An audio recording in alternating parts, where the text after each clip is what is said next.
сіздер де осындай цезарь салатын әзірлеп көрген шығарсыздар, бірақ әркімнің өз нұсқасы бар. Баршаңызға сәлем, менің құрметті YouTube көрермендерім. Мен сіздерге осы цезарь салатын өз нұсқамды көрсететін боламын.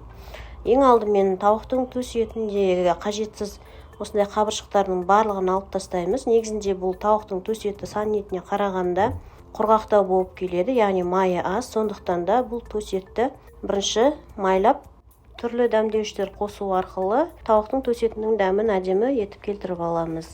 Зәйтүн майының орнына кәдімгі сұйық майды қолдансаңыздар да бола береді. Мендегі зәйтүн майы сыртындағы жасыл зәйтүннің суреті бар май. Ол дәмдірек болады, кішкене қышқылдығы аз, және де бұның сыртында қара зәйтүннің суреті бар майда болады, олар кішкене қышқылтымдан береді.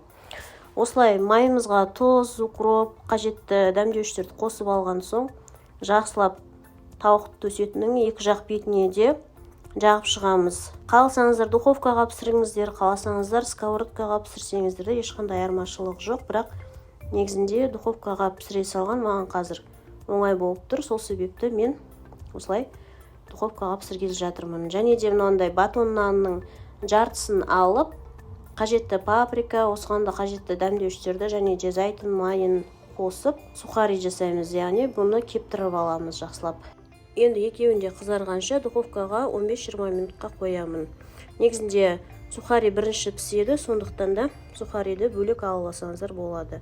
Ал енді осы салаттың негізгі керемет фишкасы осы соусында. Бір жұмыртқаға бір қасық горчица салып, 2 сарымсақ және лимон шырынын, сосын ірімшік салсаңыздар болады. Негізінде бұл міндетті емес, кей жағдайда қаймақ та салып жатады, әркім әртүрлі жасайды.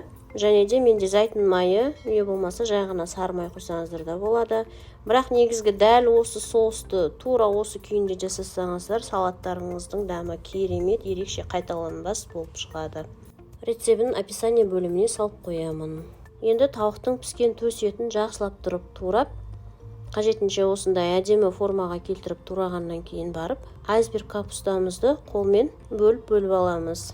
Айсберг капустасы болмаса, жай ғана салаттың листпен қолданып жасасаңыздар да болады, бірақ осы салаттың негізгі дәм беретін капустасы осы айсберг капуста. Әр затты салған сайын соустың ортасына қосып отырамыз. Кейбір кісілер осы салатқа дайын керешке қолданып жатады, бірақ дәл осындай қолдан жасағандай кептірілген нанның дәмі сияқты керемет болмайды. Енді осылай жұмыртқамен қызанақты турап, тағы да салатымыздың үстіне қосамыз. Тәрелкені қажетінше сәндеп, салатты ортаға жинаймыз. Салат дайын болды, жасап көріңіздер. Шынымен де нәтижесі өте керемет, дәмді болып шығады.